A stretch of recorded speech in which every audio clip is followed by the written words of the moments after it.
Hello, this is Michael Dakin. In this video, I will talk about the Leica D-Lux 8 and various accessories for the product that are produced by Leica. Everything pictured here right now, with one exception, comes with the camera in the box when you receive it. The exception is this copper soft touch release. And with that exception, everything that you see here comes with the camera. The strap, the lens cap, and the camera itself. Initially, I was thinking this strap was not particularly useful, but it actually does have one really compelling use. I guess one thing worth mentioning is that when I use a camera, I'm used to having a wrist strap, and using a camera with neither a wrist strap nor a neck strap just doesn't feel right to me. So given that, I appreciate the strap that came with it, in particular for one reason. So it's because the strap actually works really well with this case. And in my experience and testing so far, other straps don't work particularly well with this case because they interfere with the case closing properly. It's a very tight fit.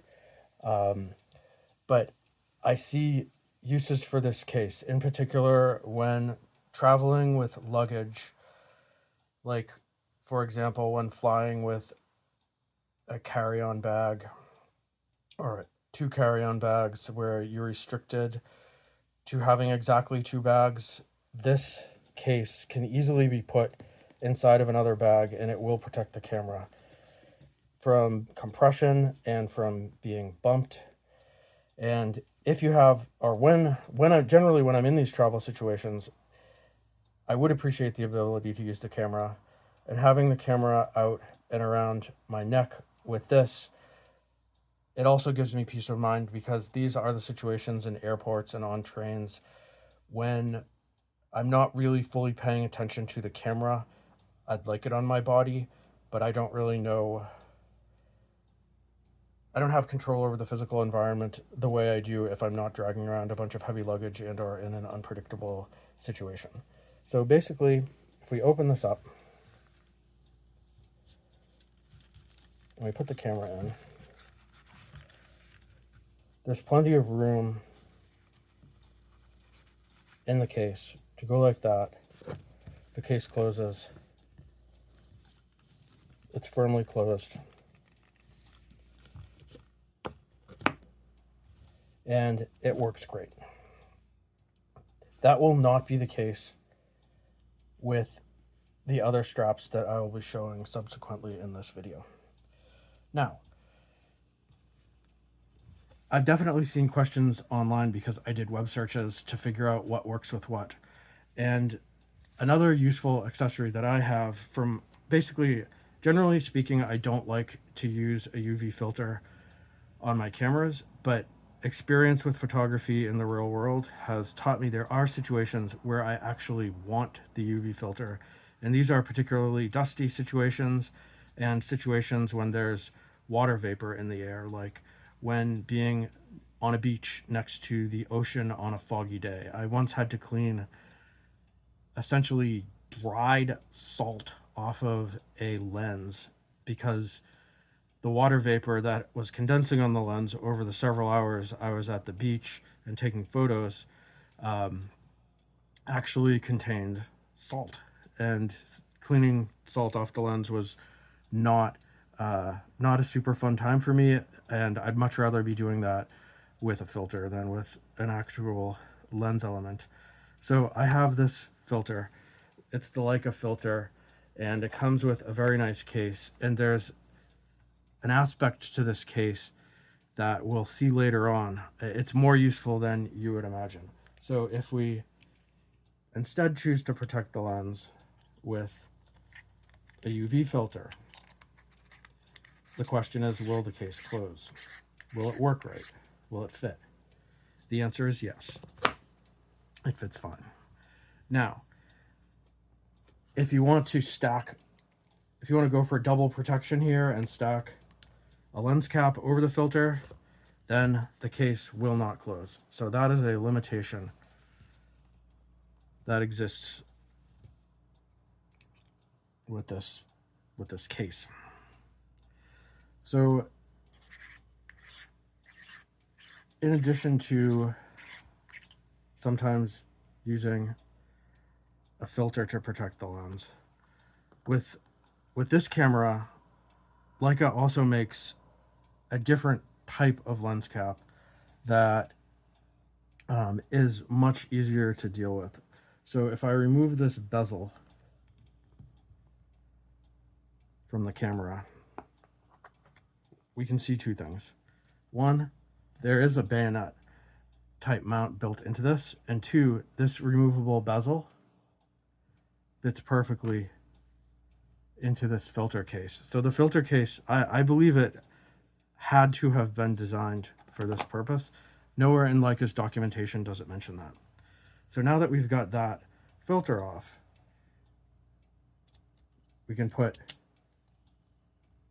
a much more generally useful accessory on it, which is the auto lens cap. Now, will the case close with the auto lens cap in place? The answer is yes, it closes fine. So if you want to protect the lens with the auto lens cap and use this case, it will work fine.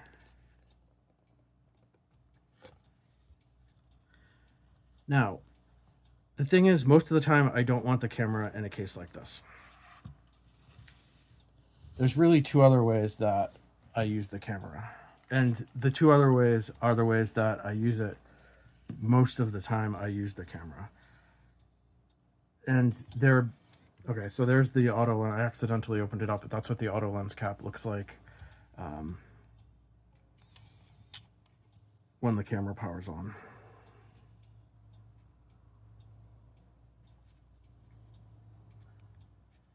So the two other configurations that I use with this camera are really meant for a situation other than travel, which is when that leather case is really the most useful. The next situation that's worth discussing is the situation where I'm doing an activity that involves a bunch of photography spread out over a long period of time, and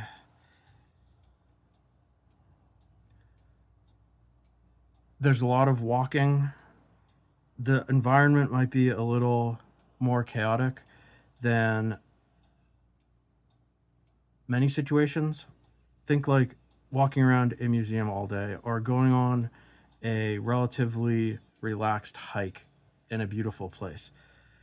In these situations, I like to wear the camera around my neck.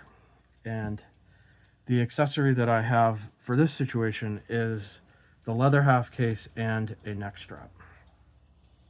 So basically, when the camera is set up in this configuration, it will not fit into that leather case. Both because this leather half case adds some height to the camera, and also because the straps themselves don't really go or work with the case, because they're a little bit too big to successfully snake around inside the case. So, but honestly, the situations where I want a neck strap are not the situations where I want a full case. So basically, we're now going to take a look at the neck strap and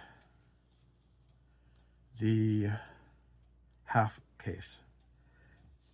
Leica gives you this plastic tool for installing the neck strap, and there are definitely rules of thumb that I've learned through trial and error about attaching the strap. Initially, it was difficult. Now it is not. And you can see I mean, you're seeing me do this in real time.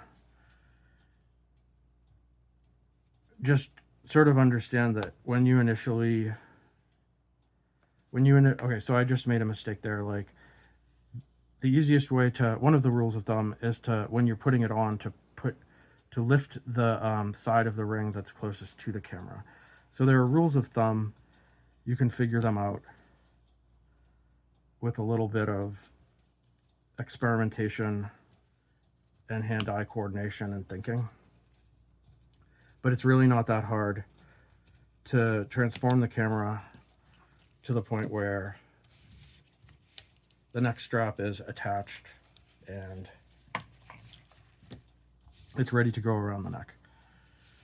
The thing about neck straps, in my experience, is that when you have a camera on a neck strap, the camera swings around in ways that can be unpredictable, and the camera can end up bumping stuff in a sort of non-ideal way, and that's where this leather half case, or that's how this leather half case helps. It gives the camera a little bit of additional protection for the scenarios where the camera's bumping into things in an unpredictable way. Let's see, do I have it on here? There it is. So, as shown previously, there's like additional height here. The bottom is very well protected. The back's against your body, generally speaking, and the corners are protected. If the lens hits something, it's not going to help. But this configuration I really like in situations where the main goal is to move around the world in a slightly unpredictable environment and take pictures. And the situation involves more moving than picture taking. There's a third configuration that I have here, which is actually the configuration that I use most frequently and is actually my long-term favorite way to use a camera. So now the trick at this point is to now lift the side of the ring that is away from the camera.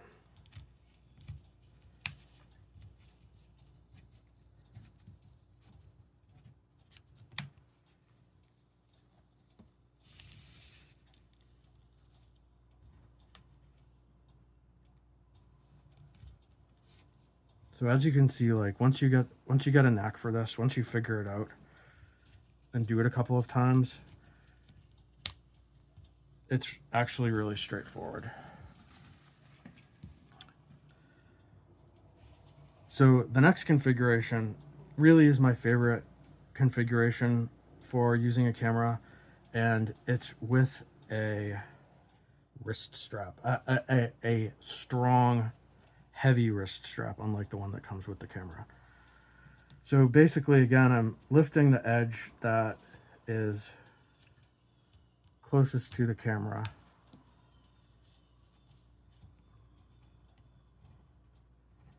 It goes on that easy. And when I have the camera in this configuration, I use it with another accessory, which is the hand grip. And the hand grip has a nice tripod socket on the bottom, unlike the leather case, which does not. So if you have the grip on the camera, you can still put it on a tripod, and I appreciate that. This is the configuration that my camera stays in most of the time, because most of the time I want a minimal setup and I prefer wrist straps to neck straps. So basically, the camera now is very lean and nimble, is the way I would describe it. It's easy to reach out over a table and take a picture of some food from top down. It's easy to use it one-handed with the grip.